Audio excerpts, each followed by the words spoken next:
श्री कृष्ण कहते हैं, जीवन में गिरना कोई बड़ी बात नहीं है, लेकिन हर बार उठ खड़े होना ही तुम्हारी असली ताकत है। लोग केवल परिणाम देखते हैं, लेकिन वे उस संघर्ष और तकलीफ को नहीं समझते जो उस सफलता के पीछे छिपा होता है। सफलता की मिठाई मांगने वाले अक्सर उन दिनों में दिखाई नहीं देते जब जीवन तकलीफों से भरा होता है। श्री कृष्ण कहते हैं, दूसरों की आलोचना करने से पहले स्वयं के कर्मों और स्थिति पर विचार करो। जैसे हम दर्पण में अपना चेहरा देखते हैं, वैसे ही आत्मा का मंथन करो। जब तक हम स्वयं की गलतियों को नहीं पहचानते, तब तक दूसरों पर उंगली उठाना केवल अहंकार है। गीता में कहा गया है, मूर्खों को ज्ञान देना व्यर्थ है, यह उनके लिए विष के समान है। ज्ञान तभी फलदायी होता है जब देने वाला विवेक से भरा हो और लेने वाला तैयार हो। मूर्खों को बार बार समझाना केवल समय और ऊर्जा की बर्बादी है। इसलिए अपने जीवन को समझदारी और विवेक से जियो। अपने कर्म, अपने शब्द और अपने विचार ऐसे बनाओ जो तुम्हें सत्य के मार्ग पर आगे बढ़ाए। जीवन का अंतिम लक्ष्य केवल सफलता नहीं, बल्कि आत्मबोध और संतुलन है। भूलना भी एक वरदान है। जिन्हें हर बात याद रहती है, वही सबसे ज्यादा बेचैन रहते हैं। जो समय बीत गया उसे पकड़ने की कोशिश मत करो, आने वाले कल का खुले दिल से स्वागत करो। रिश्तों की अहमियत जरूर समझो, लेकिन वहां अपनी ऊर्जा मत लगाओ जहां से सिर्फ दर्द, निराशा और थकावट मिले। कुछ लोग जीवन में इसलिए आते हैं ताकि हमें यह सिखा सकें कि सच्चे रिश्ते वह हैं जिनमें नजदीकियां दूरी के बावजूद भी बनी रहती हैं।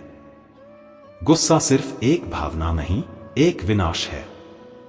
यह न केवल रिश्तों को तोड़ता है, बल्कि तुम्हारे आत्मसंतुलन को भी खत्म कर देता है। गुस्से के उस एक लम्हे में अगर तुमने धैर्य और संयम रख लिया, तो वह तुम्हें जीवन भर की शर्मिंदगी से बचा सकता है। इश्क कोई खेल नहीं होता, यह उन दिलों का साहस है जो अपनी रूह तक समर्पण करना जानते हैं। इश्क में झुकना हार नहीं, बल्कि प्रेम की सबसे बड़ी जीत होती है। दुनिया में सबसे कठिन रास्ता हमेशा उन लोगों के लिए होता है जो सच बोलते हैं और भलाई करते हैं। फिर भी सच और भलाई को कभी मत छोड़ो, क्योंकि यही तुम्हारी आत्मा की असली पहचान है। कुछ लोग अच्छे होते हैं, बिल्कुल सड़क किनारे जलती स्ट्रीट लाइट की तरह।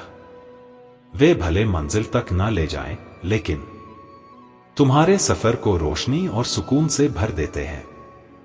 ऐसे लोगों की कद्र करो और उनके साथ रहो। हम अक्सर अपनी जिंदगी उन लोगों के लिए बर्बाद कर बैठते हैं जिन्हें हमारी परवाह तक नहीं होती। अपने आप को बचाओ, क्योंकि तुम भी किसी की जिंदगी की रोशनी हो सकते हो। नदी जब किनारा छोड़ देती है, तो उसकी राह की चट्टानें भी उसका रास्ता नहीं रोक पाती। ठीक वैसे ही जब तुम खुद को समेटकर आगे बढ़ने का निर्णय लेते हो, तो कोई भी तकलीफ, कोई भी रुकावट तुम्हें रोक नहीं सकती। इसलिए अपने भीतर वह शक्ति विकसित करो जो तुम्हें किसी पर निर्भर रहने से बचा सके। यह दुनिया किसी की नहीं होती। किसी को हमेशा के लिए अपना मान लेना खुद को धोखा देने जैसा है। अपना दर्द हर किसी से मत बांटो, क्योंकि हर किसी के पास तुम्हारे घावों की दवा नहीं होती। लेकिन नमक तो सबके पास होता है, और बहुत से लोग सिर्फ अपना मनोरंजन करने के लिए दूसरों के जख्मों में नमक छिड़क देते हैं। श्री कृष्ण कहते हैं, कभी भी प्रयास करने से मत डरना। याद रखो, इस बार तुम शून्य से नहीं, अनुभव से शुरुआत करोगे। हर असफलता तुम्हें कुछ सिखाती है, और वही सीख अगली बार तुम्हें सफलता के एक कदम और करीब ले जाती है।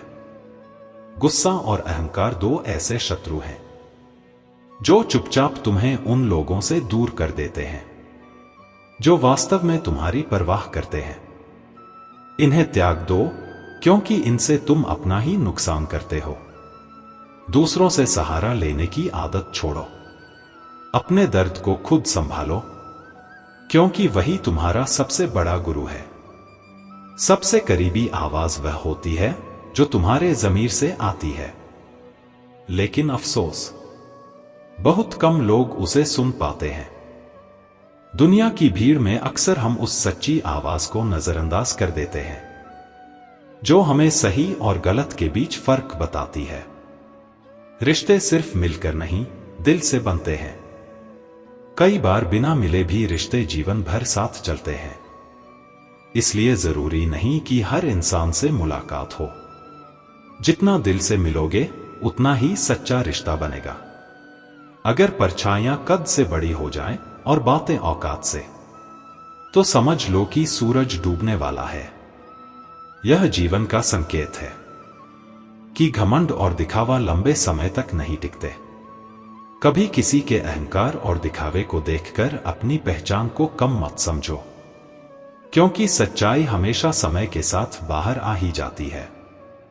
सूरज तब डूबता है जब उसकी रोशनी खत्म हो जाती है, और यही बात हमारे जीवन और सिद्धांतों पर भी लागू होती है।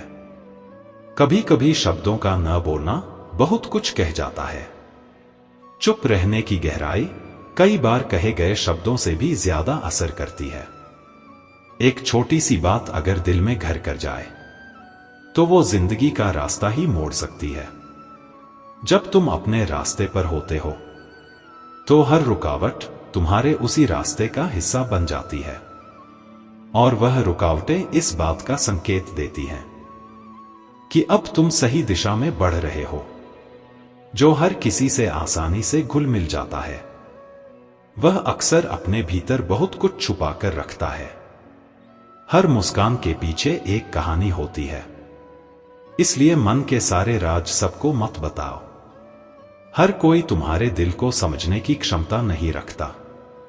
दुनिया में दो तरह के लोग होते हैं, एक जो मौका आते ही तुम्हारा साथ छोड़ देते हैं, और दूसरे जो तुम्हारा साथ देने के लिए मौका ढूंढते हैं। ये दोनों ही असली रूप में तब सामने आते हैं जब समय खराब होता है। बुरे वक्त में किसी की चुप्पी उसकी असली पहचान होती है। साथ देने वाला चुपचाप खड़ा रहता है, ना शोर करता है ना दिखावा। इसलिए किसी की अहमियत उसकी मदद से नहीं, उसकी मौजूदगी की खामोशी से मापो। यह जमाना अजीब हो चला है। ईमानदार को मूर्ख, बेईमान को अक्लमंद और बेहया को खूबसूरत कहा जाने लगा है। लेकिन याद रखो, नरम दिल वाले लोग कभी मूर्ख नहीं होते। वे जानते हैं कि लोग उनके साथ क्या खेल खेल रहे हैं, फिर भी वे माफ कर देते हैं क्योंकि उनका दिल बड़ा होता है।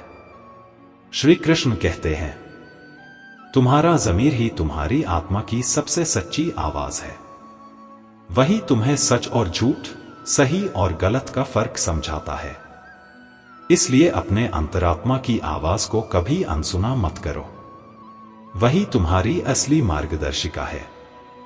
धन जरूरी है, लेकिन वो प्राथमिकता नहीं होना चाहिए।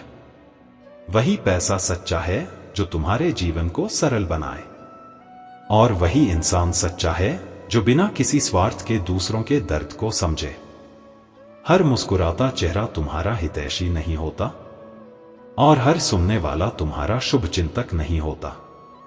इसलिए कुछ बातें बस तुम्हारे और तुम्हारे ईश्वर के बीच रहनी चाहिए। बोलो वही जो आवश्यक हो, निभाओ वही जो सच्चा हो, और भरोसा सिर्फ उसी पर करो जो तुम्हारे मौन को भी समझ सके। श्री कृष्ण कहते हैं, जो सह रहा है वह हार नहीं रहा, वह संवर रहा है। तकलीफें तुम्हें तोड़ने नहीं आती, वे तुम्हें तराशने आती हैं। हर दुख, हर चोट, हर निराशा एक नई ताकत को जन्म देती है। जब चोट अपनों से मिलती है तो घाव बाहर नहीं, भीतर बनता है। परंतु उसी घाव से एक ऐसी शक्ति जन्म लेती है जो तुम्हें वहां तक पहुंचा सकती है जहां तक कोई